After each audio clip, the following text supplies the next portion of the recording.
Magandang araw. Good day to everyone, and thank you for joining us in this very special cultural event.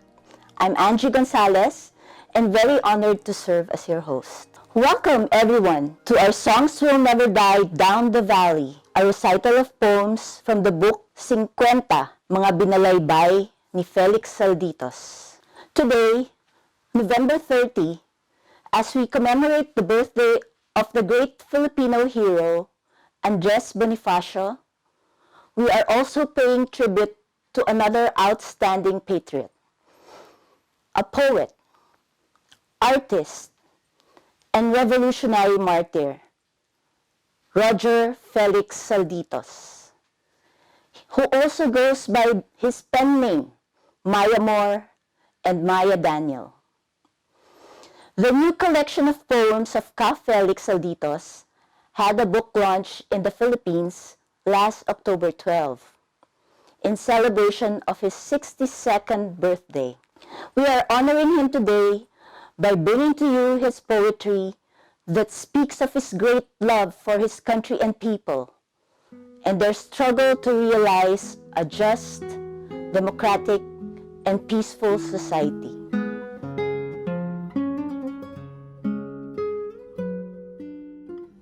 He was a revolutionary martyr, a writer and artist. For more than 40 years, he worked with the indigenous people, the Tumanduks, in the mountain area in Panay, the Philippines. He deeply loved the indigenous people, the Tumanduks.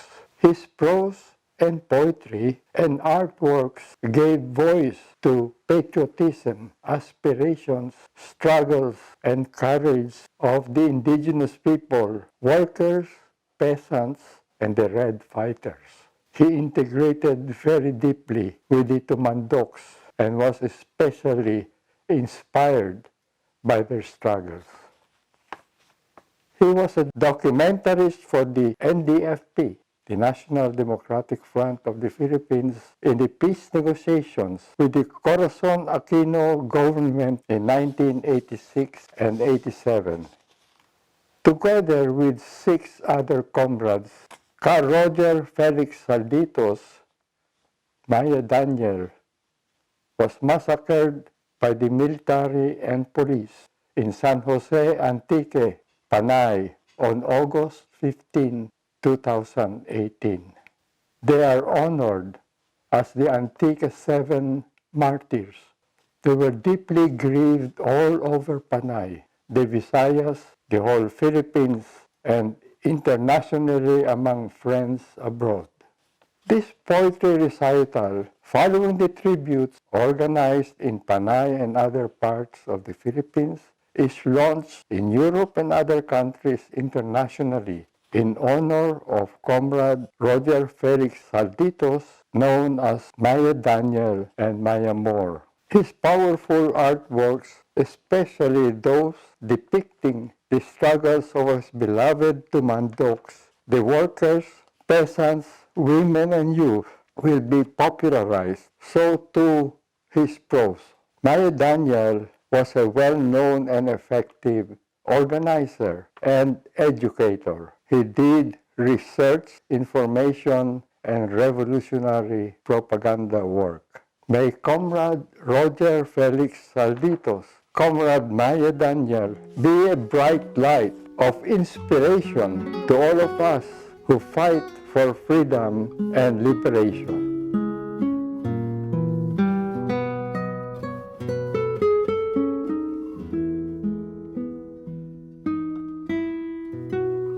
Who is Roger Felix Salditos? What made him light the torch for the Filipino people's struggle? Stand with the indigenous peoples in defense of their land? What inspired him to create art, write verses and prose that depict the people's aspirations? Listen to his story, the story of a poet as a warrior. For that is Mayamor. That is Maya Daniel.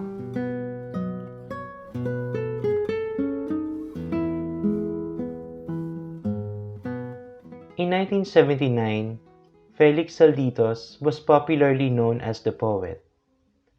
Mayamor decided to fully embrace the national democratic struggle and pursued bolder tasks for the liberation of the masses that he faithfully loved.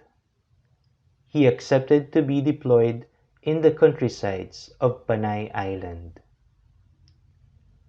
At the peace talks between the government of the Republic of the Philippines and the National Democratic Front during the dispensation of Cory Aquino, Mayamor took on a rather risky above-ground task of documentation of the negotiations. It was also that time that Mayamor met and courted who later became his wife, Ruth. They were married in 1987. That they cannot live as standard couples do, they accepted this arrangement as a matter of fact. Their married life goes on, even as Mayamor fulfilled his propaganda work while far away from Ruth. As an artist, he painted and wrote about the revolution and its people. Despite the dreariness of the political and socio-economic situations, he still found these inspiring to paint, with all the possible colors, the advancement of the People's War, and turned his life and those of the masses into a colorful, vibrant, exuberant subjects of depictions. Mayamor's corpus of poems remain an inventoried and are dispersed. These are posted in his Facebook, emailed to friends, or personally printed in limited copies as gifts to comrades. I am hearing the soothing and sonorous song. I will continue to play our music. Our song will never die down the valley. In Hiligaynon, he is the unsurpassed master of poetic form, sound, and imageries among underground poets of Panay. Mayamor was viewed as one of the brightest and diligent cadres of the Communist Party of the Philippines and the National Democratic Front. He took on the tasks assigned to him without any hesitation and was hardworking in challenging situations. Such was his resolve to liberate the people. Such was his dedication. Such was his love for the masses.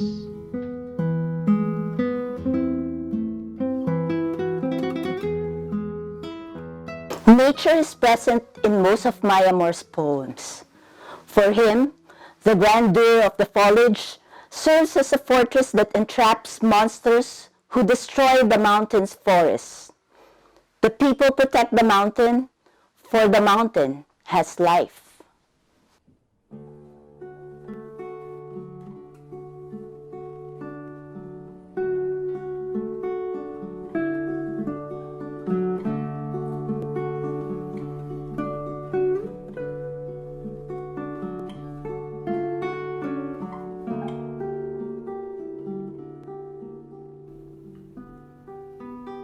Mountain has life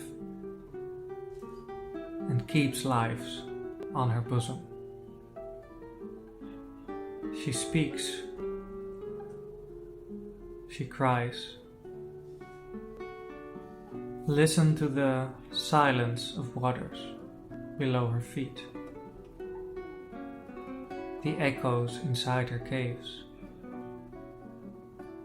Hear her fables and songs under the shade of the trees. See the mountain tears kept hidden below for years. See the people's feudal bondage, the foreign plunderers. But mountain has life, and from cliffs and valleys on her side lies resistance, a strength that feeds from the hopes of dawn, conquering fears, submissions, and throws itself a power to reckon.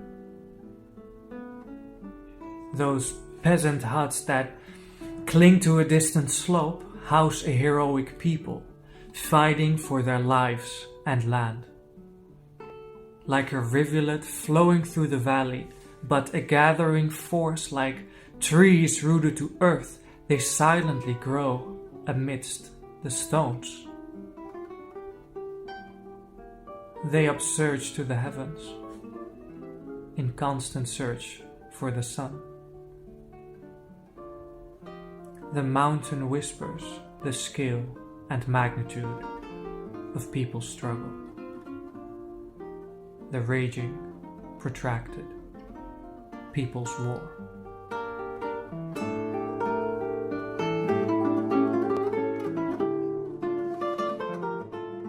Even in verses from the pen of revolutionaries, love is a constant theme.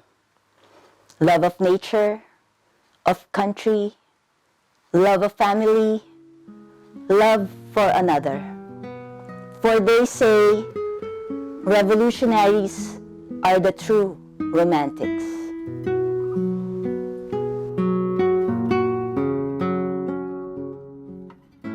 I met an old man in the countryside. His roots? A tribe of indigenous people, a Tumanduk. He speaks fluently, known to be a man-chanter of epics, narratives, and poetry on courtship and Thanksgiving rites. Tell me, I said, how would you say your poetry in courting rituals? He paused, smiled, and then he said, Comrade, there are many verses I could say, but I like this one. The river stones mingle with the waters. The cloud swirls with the winds. The mountains kiss the heavens. The waves clasp the shore. The moonbeams kiss the seas. All are looking for their pairs. I find you beautiful, why not I to you? And what worth are all these kissings? I am telling, if I cannot kiss you.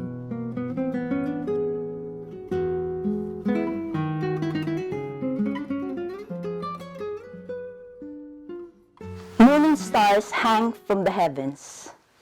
Suddenly, the pure sky is set asunder by wings carrying flaring metals, and the land was soaked in blood.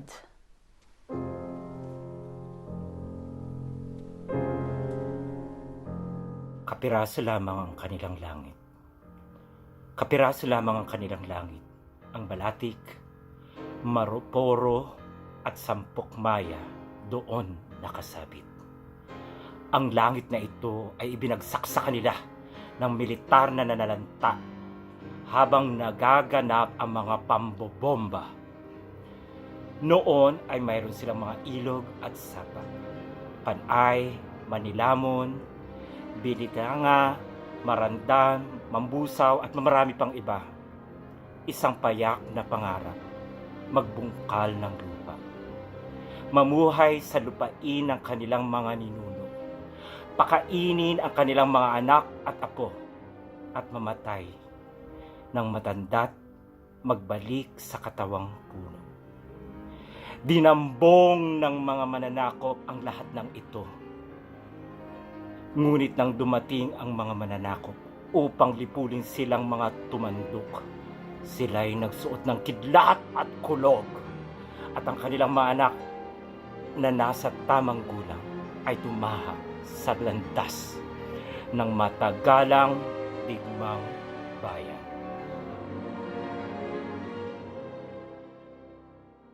And they lay their tired bodies against trunks of trees while others sing and dance.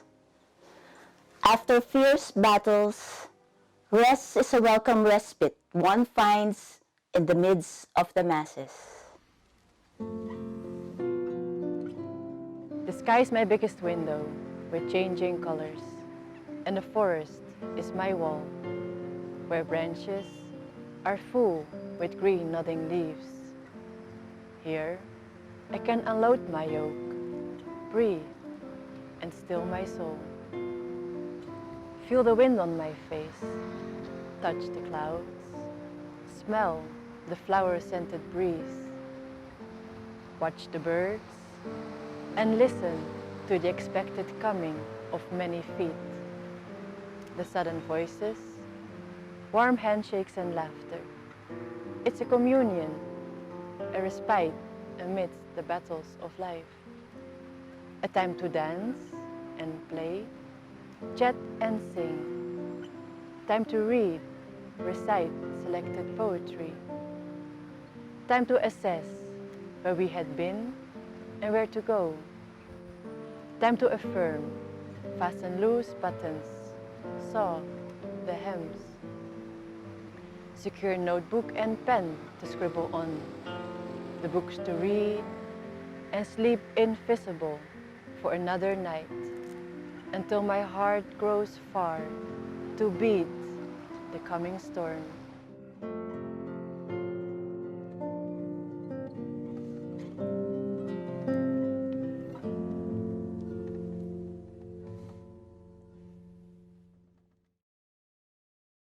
Si Roger Felix Salditos ay isang dakilang revolusyonaryo na malaki ang iniambag sa iba't ibang larangan at paraan ng pakikibaka, lalo na sa edukasyon, pagsasanay ng mga kadre, gawaing pangmasa at pagsasalarawan ng buhay sa revolusyon. Ang kasalukuyang seleksyon ng mga tula ni Salditos ay nagpapahayag ng mataas na kalidad ng kanyang malikhaing sulatin at ng kanyang seryosong interes sa mga pangangailangan, hinaing at revolusyonaryong pakikibaka ng sambayanan. Kilala siya bilang pinakamahusay na revolusyonaryong makata sa kanyang sariling wika. Ang lahat ng kanyang revolusyonaryong akdang pampolitika at artistiko ay naging bahagi na ng revolusyonaryong kilusan na patuloy na lumalakas at sumusulong. Ang mga ito ay mananatiling buhay na alaala sa puso at isip ng sambayanan. Today's poetry recital has come to an end. But the beautiful poems of Mayamor, Maya Daniel, Felix Salditos will continue to inspire us. We would like to thank everyone who have tuned in to this online poetry recital and tribute. We enjoin all of you to keep the memory of a great poet, artist, and revolutionary Felix through propagating his poems and recollecting his life and struggle. In closing, please listen to the rendering of the song Walang Hanggang Paalam by Ruth Salditos.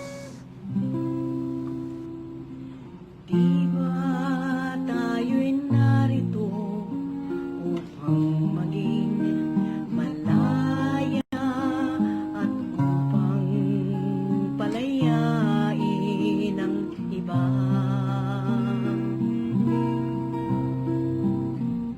Ako'y walang hinihiling, ika'y tila gayon din, sadyang bigyan laya ang isa't isa. Ang pag-ibig natin ay walang hanggang paalam, at habang magkalayo'y papalapit pa rin ang puso. Kahit na magkahiwalay, tayo'y magkasama sa magkabilang dulo ng mundo.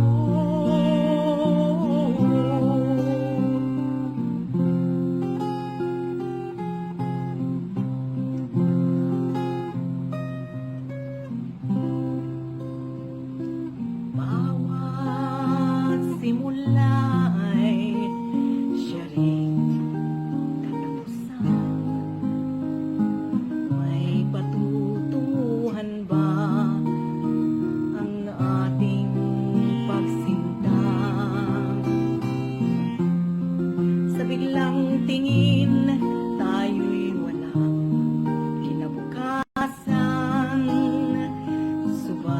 di malupig ang pag-asa. Ang pag-ibig natin ay walang hanggang paalam, at habang magkalayo'y papalapit pa rin ang puso. Kahit na magkahiwalay, tayo'y magkasama sa magkabilang dulo ng mundo. Ang pag-ibig natin ay walang hanggang paalam, at habang magkalayo